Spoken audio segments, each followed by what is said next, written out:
Maraming salamat po sa inyo. May mga kasama ako dito. Ngayon lang rin dumating.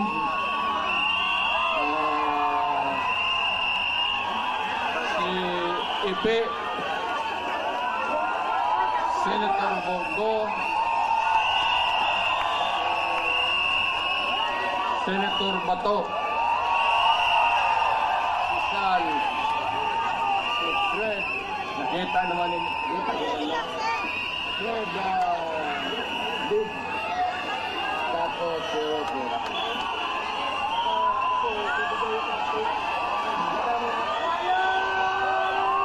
Ano kayo bigyan? Para naman masayahan kayo at masayan siya. At may ikwento lang niya, may kwento niya sa pamilya niya pag-uwi niya. 10 to 15 minutes. Senator Bato.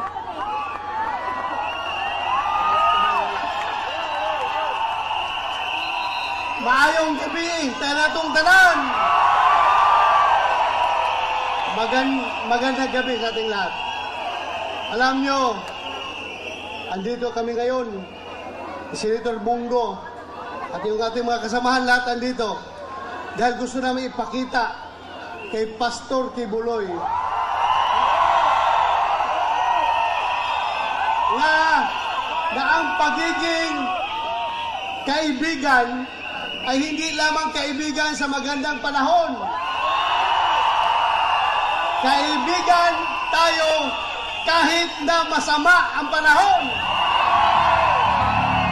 Andito kami para ipakita yung suporta namin kay Pastor Apollo Kibuloy. Maraming salamat. Magandang gabi sa inyo lahat. Assalamualaikum sa mga Bisaya. Sino mga taga Mindanao dito? Sino mga taga Visayas? Sino mga Ilonggo? Lente, parinti ko mga Ilonggo. Bongo, Ilonggo. Unang-una, nandito po kami ni Senator Bato de la Rosa dahil kami po'y naniniwala. Sabi nga niya kanina, dahil po sa pagiging kaibigan niya kay Mayor Rodrigo Duterte, ay ganun na po ang ginagawa sa kanya.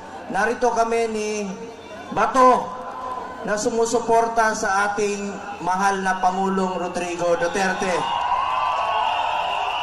Mahal niyo si Pangulong Duterte? Pag mahal niyo si Pangulong Duterte, mahal natin ang ating kapwa Pilipino.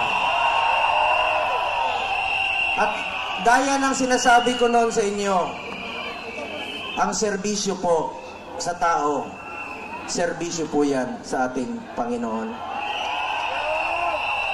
Mahal namin kayo ni Pangulong Duterte at sama-sama po tayo rito. Patuloy kaming magmamahal sa aming kapwa Pilipino. Maraming salamat sa inyong pagmamahal. Salamat po.